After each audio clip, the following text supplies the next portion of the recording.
obviously, thank you for obviously the invite.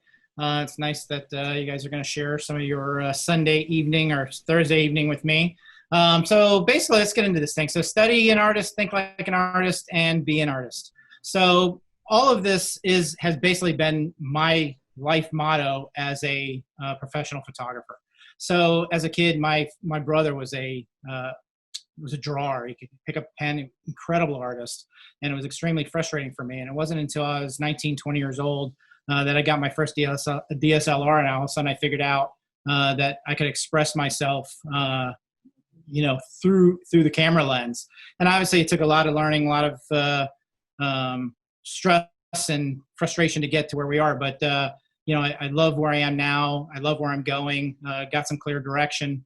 But it's pretty awesome. I don't know about you guys, but for me, I know when there was a time that I wanted to become a professional artist or a professional photographer. So it was obviously amateur all between then, but it wasn't until I shot this image. This is an image that hangs in my house, and this is an image of my son, 1 year old.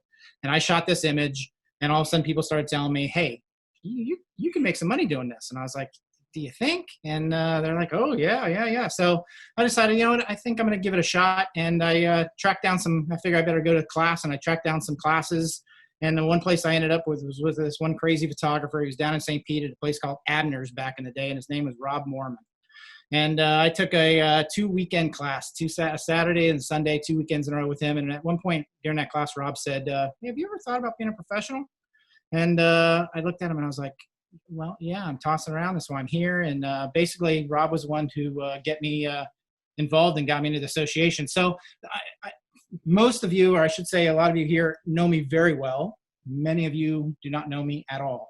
I've been involved with TAPA since the beginning of my career back in 2001 or 2002 when I actually signed up. But for the past couple of years, you haven't seen me until really this year. So I had some conflicts, especially last year, and wasn't able to make the meeting. So I never even really joined up. First 3 meetings I wasn't able to make. So for those of you that don't know, I spent 24 years in the fire service. So I just retired back in November. I've had the photography business on the side basically since I picked up, caught that image in 2001. Like most of others, I basically started as what I call myself as a soccer mom.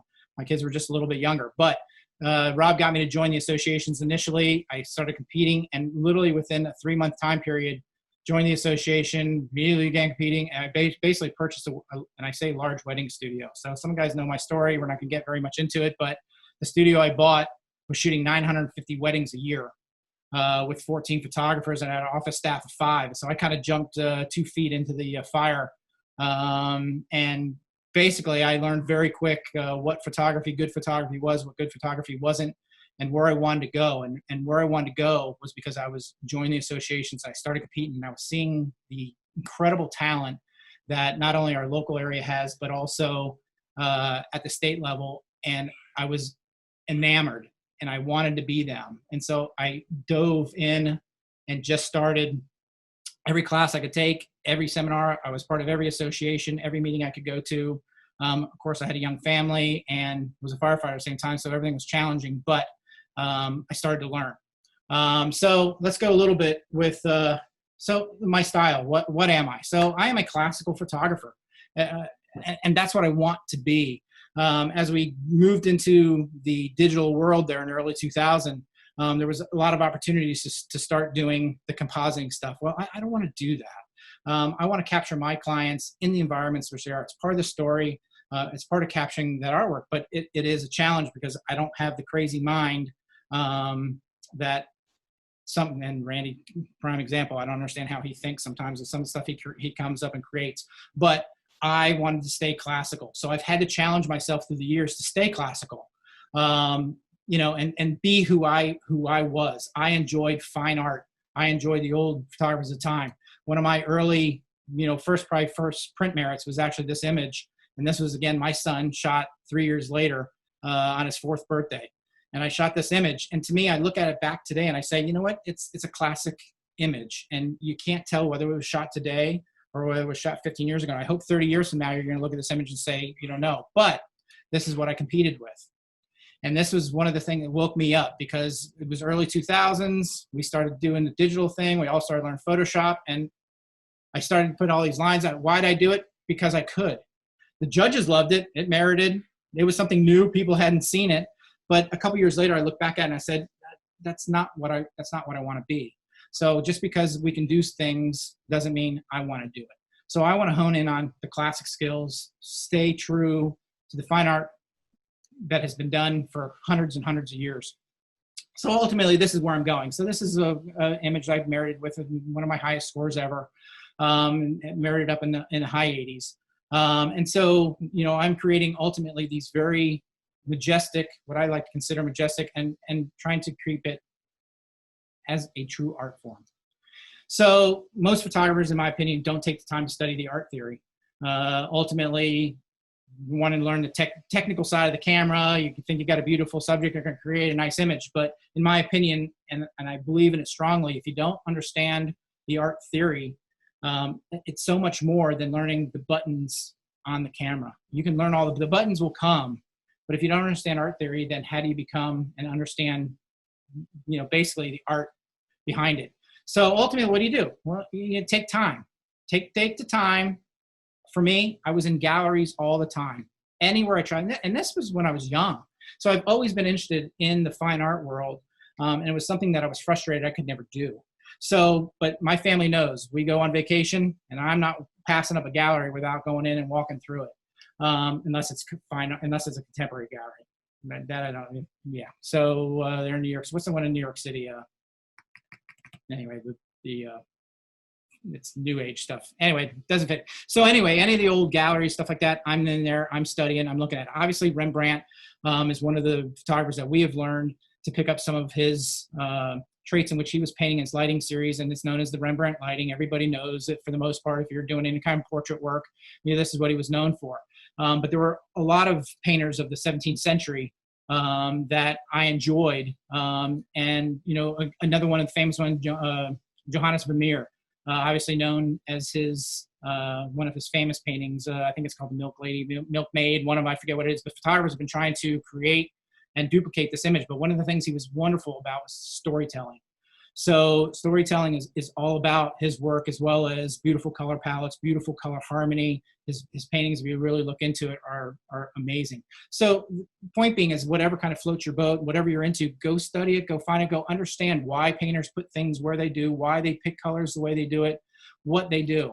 This is an important image in my career. As I pulled this image out, I found this. It's not mine.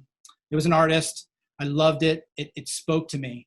And about 10 years ago, I was able, it was something I'm like, if I ever get the opportunity, I want to catch this. There's nothing more special than the bond between a mom and her baby. And especially in these times, nursing and the bond that creates. It's just such a beautiful, beautiful moment. And so I always thought, man, as an artist, I would love to be able to be put in that position to be able to capture that. So it was about 10 years ago. I had a mom brought in her baby, her husband was there, and we did this 3-month session. Baby was getting cranky, need to eat. She decided she needed to feed the baby. I said, do you mind if I shoot some images? She was like, yeah, no problem. Shot some images. Well, I ended up creating an album of the whole session. And that album went to state, and it ended up winning in the open album category. It took first place. And overall, when you go to the awards banquet, basically the top 3 albums in all the album categories are recognized, and mine ended up being there. So basically, there were these brothers down in Fort Lauderdale, wedding guys. I don't know, something named Munoz or something. They ended up taking, one of them took first place, another one was recognized with me, and then there were several brothers that were not recognized. So I found myself in a feeling good and confident that I kind of reached, and I did it with this beautiful image. And it was this image that I had seen. I probably had this in my files for, I don't know, 20 years, probably, long time. So anyway, point is, go out, go study art, wherever you find art, get it. Take the time. What the heck? Worldwide Naked Gardening Day, first Saturday in May. That's this weekend, isn't it? Weird.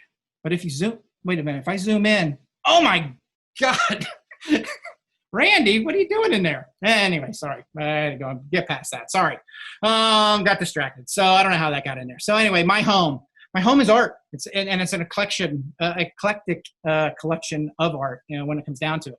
But, I've collected art throughout the years. I enjoy, this is a Florida landscape. I forget the artist off the top of my head. This is another piece that is from, his name is Freddie Guest. He's out of New Orleans, and I did some work for him. And in exchange, I had delivered it, and this back in the day, actually had prints, and went up there, did some work for him, and we exchanged, and I ended up with this beautiful thing hanging in my piece. But I deal art as well a little bit. I play around. I buy it for myself. If I like it, I buy it. If I can turn around, sell it, make some money, and it's not something I want to keep, I do that. So, I have pieces in my home.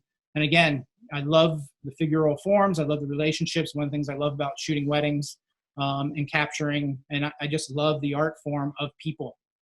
Part of my collection is here to the right. This is, I don't know if you guys have ever heard of the Florida Highwaymen, but they are a group of painters. Heyday was the late 50s into the 60s, 26 of them. This is a piece that was done by Willie Daniels, one of the original founders. And I've bought and sold anytime I can find Highwaymen pieces. I buy, sell them. I've got a couple. I've kept them. Anyway, great stories. If you ever want to, dive into what they are, these are African-American gentlemen in the late 50s and 60s here in the South. And their stories are breathtaking, are sad, it's just amazing. But what they were able to accomplish, and their art has become very collectible around. But let's get into, so basically I've got, so when I am doing my fine art portraiture, I have 4 core values that I look at. These are 4 things that go into when I start the planning of a fine art portrait session until ultimately I complete it. So basically we've got lighting, composition, design, and posing. And there is a 5th we're going to talk about a little bit later, but I don't put it in here because one of the things about these 4 characteristics, or these 4 values that I have, is that you can be good at 3 of them. And if you're not good at the other, you're going to push the realm of amateur. You could be the best composition guy in the world, design, posing, but we know if your lighting's terrible, it's not going to be potentially a professional image, or it's definitely not going to get into your merit categories as professional. Same going, you can be a great lighting person. You can have incredible composition. You got a family, you're out in the Grand Tetons, beautiful big background, composition's perfect. You got them dressed perfectly, and you don't know how to pose them. All of a sudden the image becomes amateur. Without all 4 of these, you lose something, and you're definitely not going to take it to the next level without having all 4 of them solid. So you got to get out there and you got to study. My first year basically in the industry, and I went to Florida school the very first time. Here it was, hey, I'm a big guy. I just bought a photography studio. I'm shooting 950 weddings a year. I'm a working photographer at this point. I got a camera-mounted flash photographer. I'm getting good exposure. I don't need that. I need to learn. And so basically I knew I wanted to go learn some posing. So when you're a wedding photographer and you want to learn posing, who do you go to? Hanson Fong. So my very first class, I went to Hanson Fong, and we're not going to get into all the posing techniques because, one, there's just not time in half hour. I just want to go over this stuff. But the point is that you need to you got to understand, if you're going to do fine art portraiture, you've got to have all 4 of these values set in your mind, and always thinking about, where your weakness is, which pieces you got to put into the puzzle to make it happen. Next year, I realized, I'm really not that good at lighting. So it took me a while to figure that out, but I did. So who do I go talk to? I go to the master, the savant of lighting, John Woodward. Took his class. John, and I got so much respect for him as far as his lighting skills, knowledge. And I learned so much from him. We became close. He's actually was out in New York at the time. Since retired, he's living here in St. Pete, and was one of my dear friends here locally. But ultimately, I learned my lighting techniques, and there's a ton of them. We saw the Rembrandt lighting. For me, personally, I am all about getting that beautiful, soft transition from my highlights to my shadow side. And a lot of people think, this is good environmental portraiture and natural light. This is not natural light. It is natural light, but it's also, I've got off-camera light working here. So when I originally shot this image, this was just too shadowed over here. It was a bright sunny day. So I've got off-camera light off to my side, but you don't see it. You don't even know it's there. But one of the things it did is it gives you your catch lights. There's points to it. And basically I learned those lighting concepts from John, and it starts out in studio. If you don't have the studio concepts, it's hard to take it outdoors. So I tell everybody, even though you may not be a studio photographer, you don't have a studio, you don't want a studio, you want to shoot everything environmental, that's fine. But understanding the concepts of studio lighting, you should go take a studio lighting class, understand them, because you take those same concepts and apply them to your environmental portraiture. So, for me, this is a 4-light setup, nothing real complicated, but I use big giant 4x6 soft boxes as my key light or my main light. And then on the opposite side of her is nothing but a reflector. And based on the distance from my reflector gives me and again, not getting into details, but the ratios of basically how dark you have from your exposure, from your detail side down to your shadows. So, and the further you move that away, the greater your ratios are. And obviously I'm using a kicker light and a hair light. But the important thing is to take away is that understanding studio gives you the ability to take it outdoors and do the same thing outside. So these were some of my early merits. This one ultimately became one of my paintings that I've done and for the client. One of the next things people say, well, what is design? Design to me is clothing. So ultimately when you're going to do a shoot, you're going to design the clothing around whatever you're shooting. So if you're shooting outdoors, we're going to design the clothing to fit the outdoors, to match our environment if we're doing it in studio. So this was a great example. These kids came, I knew I was getting these Indian children into the studio. I didn't realize what monsters they were going to be. So there's a lot of things wrong with this image, but I use an example because it really shows, wonderful job on the mom's part of us discussing wanting to do this traditional Indian costume. And so I knew I was going to have this opportunity to create this amazing image. Well, I couldn't keep this one in the image. Couldn't keep this one. This was the only one that would do anything you were supposed to do. But it ended up making green merits. So moms loved it. She knew how challenging we were. She was there the whole time. We got a good shot for what it was. But it's a good example for design. So a final is composition. We're going to get a little bit into composition, but composition is so important in how you design. Funny story, this is one of my, again, very high scoring images for me. So Randy can brag being up in the 90s. I've never been in the 90s, but I lived kind of in between 78 and 85, 87 is my highest score ever. So I think this ended up in the mid 80s and I was absolutely ecstatic. And there was one, and sometimes you send images into judge. And we talk about composition. So people say, why am I bringing up competition a lot? Composition to me is what gave me the justification, the confidence that if my peers were recognizing my work, then my clients will obviously be able to recognize it and justified me in my pricing. So as I became better in competition, it justified my pricing to go up and up and up. And every single year, regardless of economy, I've gone up in my pricing. So it's given me that confidence. But so here, throw this into judging. A couple judges gave it in the high 80s. One judge gave it a 76 or 77. And all of a sudden, score came out. It was kind of in the 80s, and that judge immediately challenged it. And I thought, oh my God. So then I realized who it was, and he wanted to challenge down. I'm like, it was one of the photographers I thought was going to judge the highest, and it was Tim Kelly. So Tim Kelly beat this image up because of the lighting. And he said, this lighting, there's no lighting on the face, da, da, da. He was beating up. Well, the other photographers recognized that the subject matter was here. So the lighting in the face, this where portraiture is normally all about lighting of the face. This was different. I was telling a story here. And the other judges figured it out. So this, like I said, ended up in the high 80s. But when you follow the composition rules and you give the judges something to think about, they have to take it into consideration. They're going to take a look at your, how you presented it.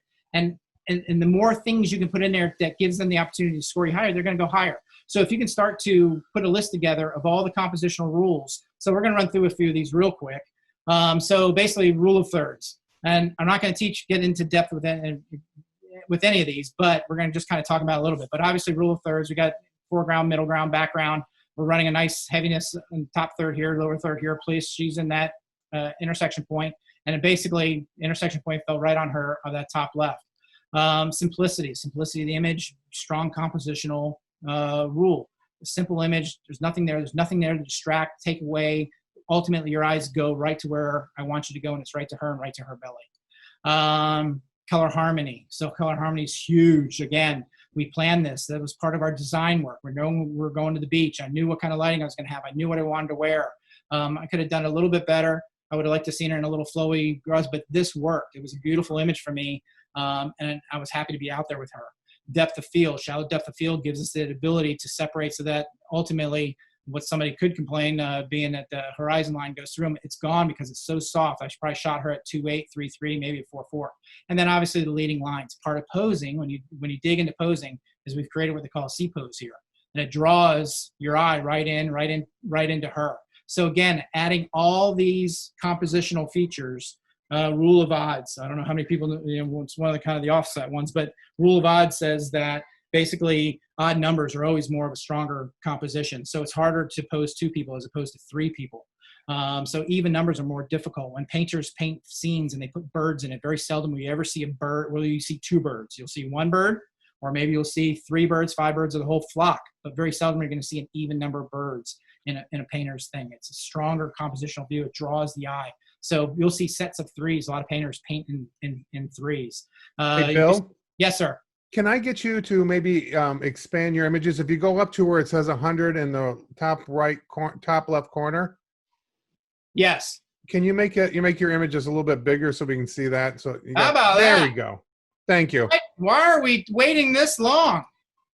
Woohoo! I was wondering. Chuck and I were talking about this earlier. I couldn't figure out how to do it. So okay. So rules of thirds, using use of negative space. And finally, I had in here, and you can probably come up with some more, but we read left to right. You bring your eyes into left. It's a natural thing. Strong composition is to have something on your right side. People will argue that when you have your intersection points of your rules of thirds, that this lower right is the most powerful one. This would be your second most powerful. So I gave these judges a list of things that they could hopefully score my images higher. When you're talking about studio portraiture, it's the same thing.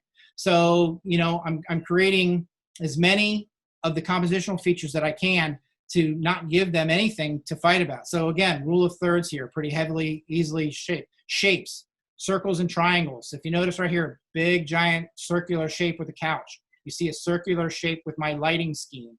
But even stronger are the triangular shapes that are in here with the boys. Triangles inside triangles. Each one of them creates their own triangle. So triangles and shapes and circles are strong compositional points. So, it works. And whenever you can incorporate those into it, leading lines, basically this circular shape of this couch obviously has the leading line associated with it that brings you right back into them. Color harmony, your color harmony, that's part of your design, is what are the kids going to wear? Where am I going to put them? We're doing a studio portrait. We're going to do a high key portrait. We're doing a low key. Generally for me, high key portraits, light clothing, light backgrounds. Low key portraits, dark clothing, dark backgrounds. Very seldom will you see me vary from that. Filling in the space, basically zoomed in, as opposed to the other one where we're seeing a lot of environment. Studios, we generally come in, we're shooting a little bit closer. So again, use of negative space. A lot of people, at times, a lot of photographers, you'll see where they light the background, and a lot of times it's right behind their subject. I off-center mine. And it kind of creates that use of that negative space to help, again, bring your subject and strong compositional values. So isolating the subjects, I think I shot this at maybe 4, 5, maybe 5, 6, but ultimately they are sharp, tack, and focus. But that hand is out of focus. These feet are out of focus. This couch is out of focus. So ultimately, having that short, shallow depth of field draws you into where I want you to go. And obviously in portraiture, to the face, to the eyes, that's what speaks to us. The only image I'm going to show you that's not one of my portraits is this image. Is one of my newest merits. I think I competed with this last year or the year before. I forget exactly when. But sometimes your most simplest images are strong composition. So even just creating something like this, if it's simple, it's got some basic rules of thirds in it. You can see this bottom line falls right into the cross section of where the lines, and then you've got the change of lighting basically into the other third. So rule of thirds really fell into here, and then the color harmony, and that's it. Simple, beautiful. The least you have anybody to complain about, sometimes the better. So getting into the final part of it here is I want to talk a little bit about my process. So we're actually going to look at where I started with my images and where I ultimately finished out. But when I go through my process, when I'm editing the images, I sell my clients on the image I want them to buy. And generally I'm pretty good at that. I show them a lot of images, but I know which ones I want to sell them, which ones I think I want to be able to create, which one I want to put on their wall. And that's ultimately what I'm selling. I'm selling wall portraits. So for me, I'm looking for that one piece that's going to tell a story. So as I go, which image represents my 4 core values? So do I have that image in there? Core values. Which image tells a story? And there's my 5th. So I told you I was going to tell you about the 5th element, the storytelling. So I don't include that into a core element because I believe that there are images out there that can merit very strong images sometimes, and they don't have a lot of storytelling associated with them. You could say that even a CEO, and you're just doing his business portrait, it tells who he is. So yeah, it does tell a story, but not necessarily. So I've left that out of the core values, but it is another question that I ask myself every single time. Which image is going to tell the story, or at least represent the purpose of which it's in? And then finally, and this is what I have been doing for years, if I were if a painter were to paint this, what would be in it? I don't have the luxury. I'm not a compositor. I can't make my images. I don't have that luxury. So I've got to compose it in camera, get my initial capture as best that I can. So if a painter were to paint it, what would it look like? So it initially starts with that. But all the initial images aren't always perfect. Again, we're dealing with the environment. We're going to have trash. We're going to have garbage cans sometimes. We're going to have buildings in the background, all those kind of things. But ultimately, when I saw this image, I said, okay, there's something here. I see this image being my image. So one, does it represent my core values? So I went through it.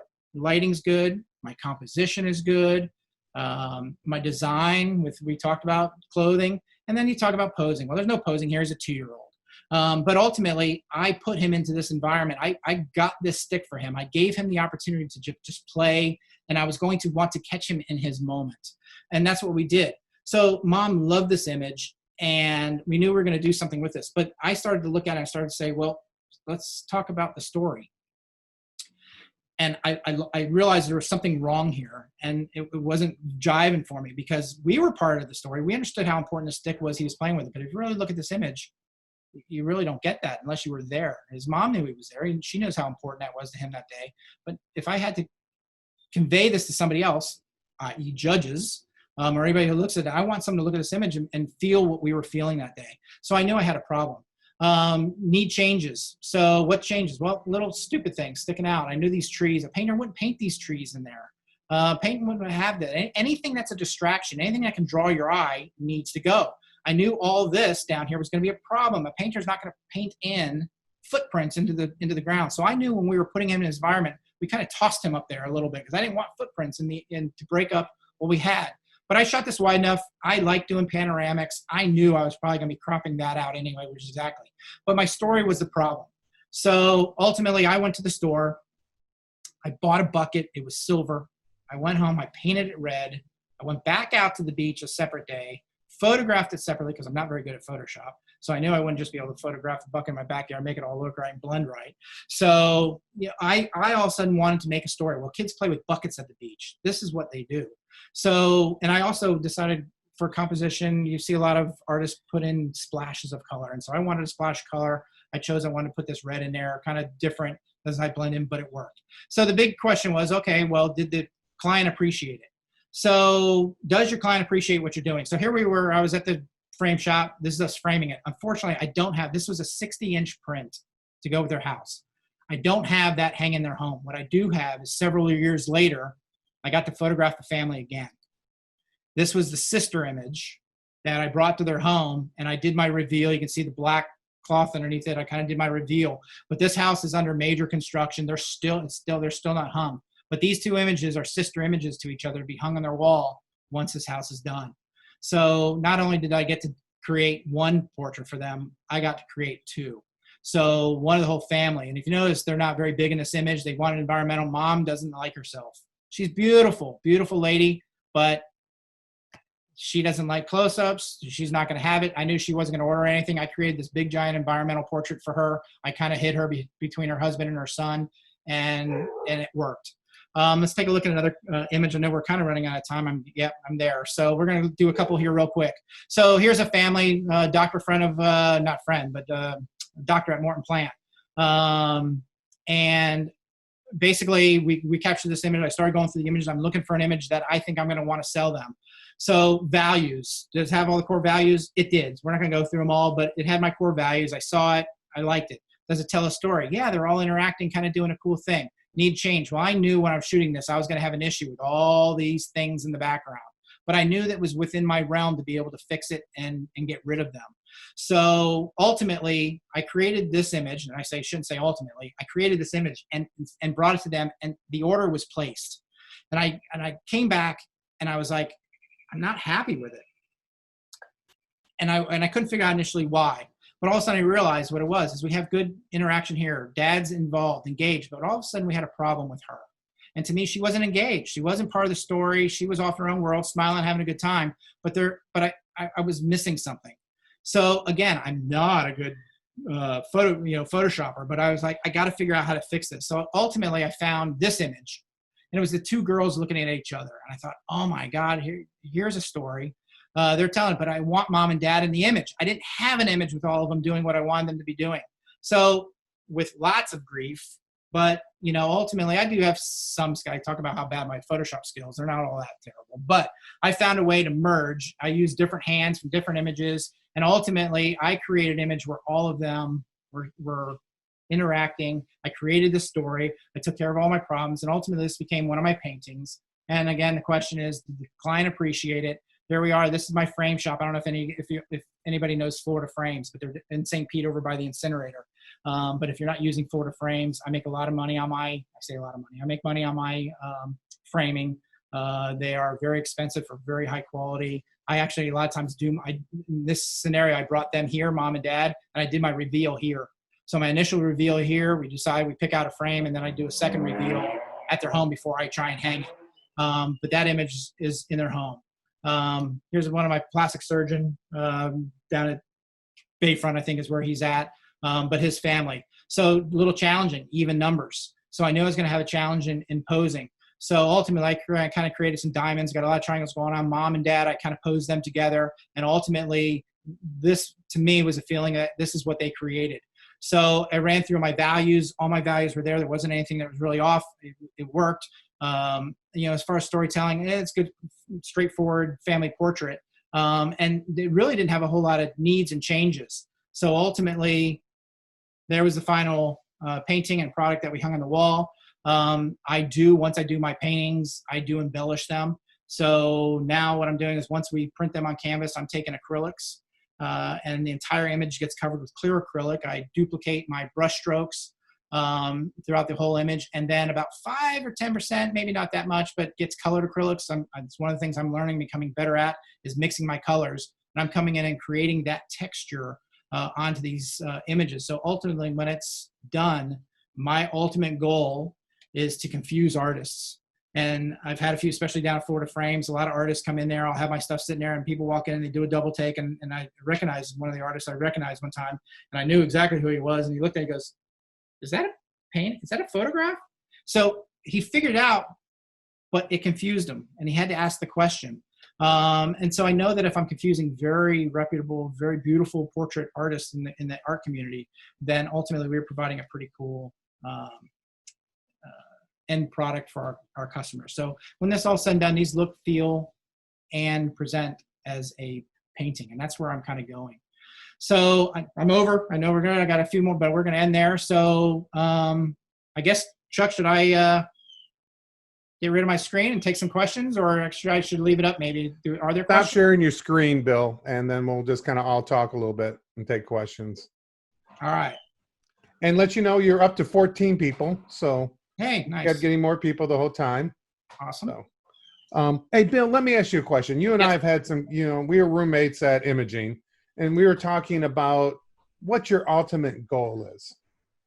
Well, yeah. So a big part of it was my retirement. So my goal was held up by still being a full-time firefighter. So I knew I wouldn't be able to do what I want to do as long as I was working full-time in the fire service. I still got to, my kids are now, my oldest is that picture you saw earlier. He's now 20 years old, or getting pushing 20 here.